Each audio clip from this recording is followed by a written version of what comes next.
Hi, my name is Nell Connolly. I'm here to give you a brief overview of my digital literacy project that I did with Jay Janowski. A short summary is that Jay and I are a third grade teacher and an eighth grade teacher, and we wanted something that would apply to all age groups. So we found an article on Wonderopolis.com with a video about bees, and then an article on Newsela.com also about bees. And Jay focused on the Newsela article that was leveled for third graders, and I focused on the one that was leveled for seventh and eighth graders.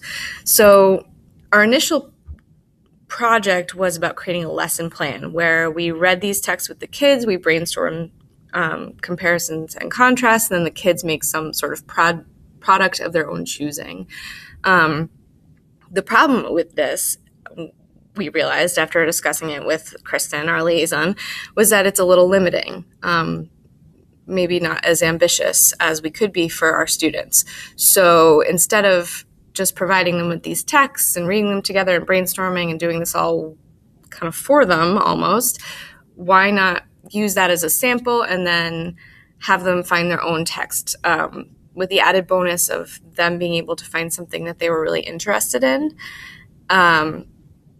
So what we did was, instead of ending the lesson, we brainstormed what product you want to make and then you do it. Jay and I created sample products based on the bees article. So I did a Google Slides and I did a screencast where I added verbal information to quotes and images that were on my slides.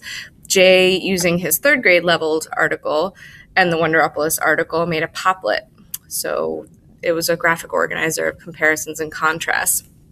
And the purpose of this was to be ambitious about what the kids could produce and also liberal about what they could produce.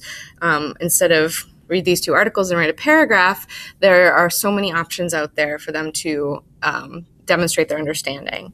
And I think this would be good for kids, the third graders who are just starting to learn about these, longer writing products that they're going to be creating, and for eighth graders who spend a lot of time writing and maybe could use a little variety in their lives. So we each made a sample that was appropriate for our age group.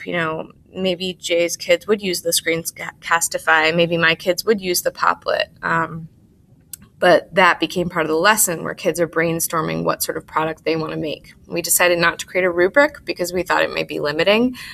Do 3 comparisons and 3 contrasts and things like that. We just want the kids to kind of decide for themselves what is an appropriate amount of information, an appropriate way to present it, that they show that they understand.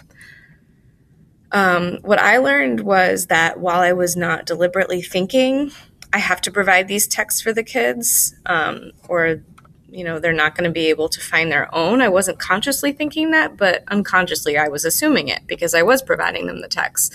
So being forced to think about that was good because it led me to remember what I sometimes forget, which is that the kids are capable of more than I expect them to be.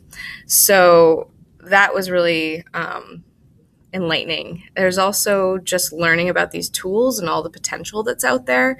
And I think sometimes it's easy to go back to the old lessons that you've done every year that have worked pretty well, but there's a lot of interesting things out there, not to replace what I teach, but to supplement and make it more exciting and help the kids prepare for what is a very digital world.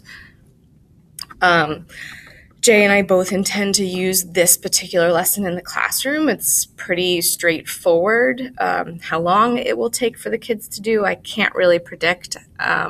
But I definitely am going to use that with them. And I know Jay's going to use the project with his kids. And hopefully after we do that, we'll have an opportunity to reflect together about what worked, what didn't, what could be even better or, more exciting. So thank you for reviewing our project, and I hope you enjoyed it.